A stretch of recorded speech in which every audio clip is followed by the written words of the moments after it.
Yeah, wonderful people, viewers and subscribers.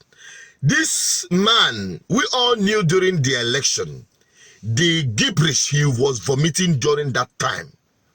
He was also part of those who were so, ethnicized.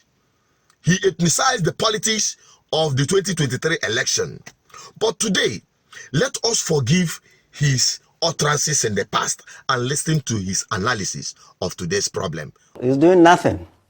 The primary problem is that it doesn't even understand the cause. It's in denial. The primary cause of what we are going through today is the recklessness of this government and this president by suddenly removing fuel subsidy on the day he was inaugurated, without looking at the balance sheet of the country, without consulting, and without knowing what the problems are. Flippantly, on May 29th, just removed fuel subsidy without having any fallback plans. Naira Account, he's the one who said he could do it. It's his turn. This is not the turn of President Muhammadu Buhari. We spent 8 years criticizing President Muhammadu Buhari. We're tired. And I honestly don't want to even hear his name. He has messed this country up. And you, President Bola Ahmed Tinubu, said, Naira Account is my turn. I can do it. There is a saying that leaders have forfeited the right to make any excuses. It's your turn. It's not President Muhammadu Buhari that took away fuel subsidy flippantly. It is you. And you bear all the consequences of that reckless policy. So, it is you that we and God Almighty will hold responsible for whatever happens secondary to all your policies. It's not President Muhammadu Buhari or Jonathan. You can do it. You said it's your turn. Now do it. Leaders have forfeited the right to make excuses. And the way they are going about it, they are doing nothing. Let me tell you, it is the cause, it is the reason is inflation. It's not because there is no food in the market. It's inflation. When this party came in 2015, a bag of rice, 50 kilos of rice was 7,500. Yesterday I went to the market, it was 70,000. Maize, 60,000. How much is the minimum wage? 30,000. How much does a soldier in the war front earn? 50,000. How much does the police recruit earn, constable earns? About that. They cannot even buy rice. 30,000 in those who work. What is the percentage of Nigerians that work? So, Mr. President, sit up. This is no time for excuses. Leaders have forfeited the right to make excuses. And the way they are doing it is, they're thinking of price control. They are thinking of busting warehouses. Hello, I'm old enough to have seen 14 administrations. Clearly, from that of General Yakubu Gowon to currently President Bola Ahmed Tinubu. We in 1984, I was a young doctor, 2 years out of medical school. President General Muhammadu Buhari followed the same thing. Price control, busting warehouses. Where did it take us? They haven't learned anything in 40 years. They haven't learned anything in 40 years. Yesterday, NLC, the president of NLC, Joe Ajero, said, you can give ₦1 million to workers if inflation keeps eating that up. You are not going to achieve what you need to achieve. The primary problem is the runaway inflation. The economy is out of control. The managers of our economy, they are drowning. They don't know what to do. They are the ones that cause the deterioration of the exchange rate of the Naira, the inflation we see, and the cost of food and everything in the market. It is not availability. There is food in the market. What I call on all the governors of this country and the president, everything should stop still.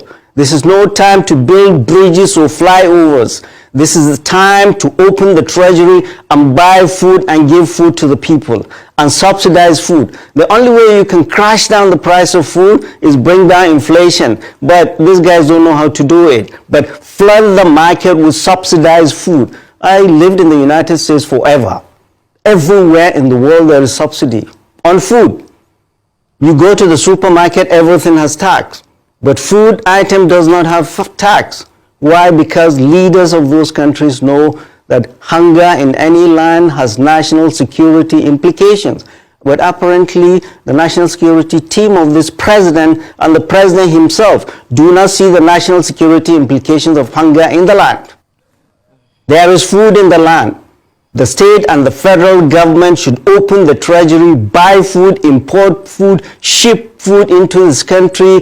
There is an emergency, and feed our people. Their salaries cannot pay for food, cannot pay for rent, cannot pay for school fees. People are dying in the land. They are here in Abuja buying SUVs. Good. He said it, the truth. You know where I see the truth, I bring it to you. That is the truth. That is the truth of the situation we are facing in this country.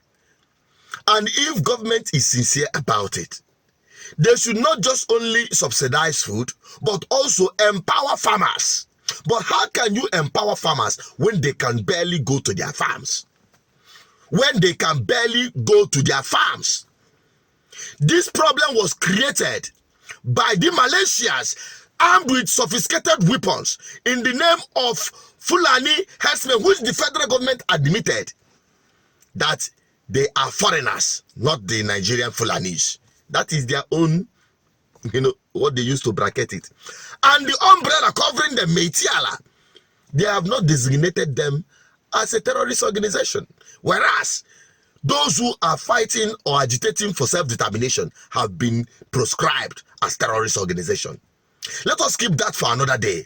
But let me remind Nigerians that food crisis will continue until the menace of the Fulani herdsmen destroying farmland and killing farmers, decimating communities in many northern states today as we have it, could not go to their farms. In fact, before you step into your farm, you must pay heavily for that.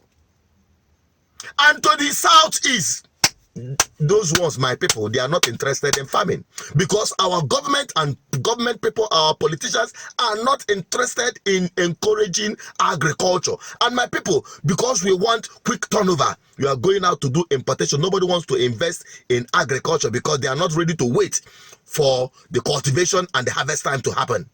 And also, agricultural investment is not it's not all commerce affairs. It's not something you are going to put in one or two, or you are doing a small scale, me and my family kind of business. No, it will not succeed. Agricultural investment is a serious business, and it is capital intensive investment. And that is why our cooperative is calling on you, begging on you, Ndibo, if we must survive this era, this hardship, we must go back to our farm. And going back to our farm is not peasant farming. Going back to our farm is to commercialize agriculture, invest big time, just like we have already proposed.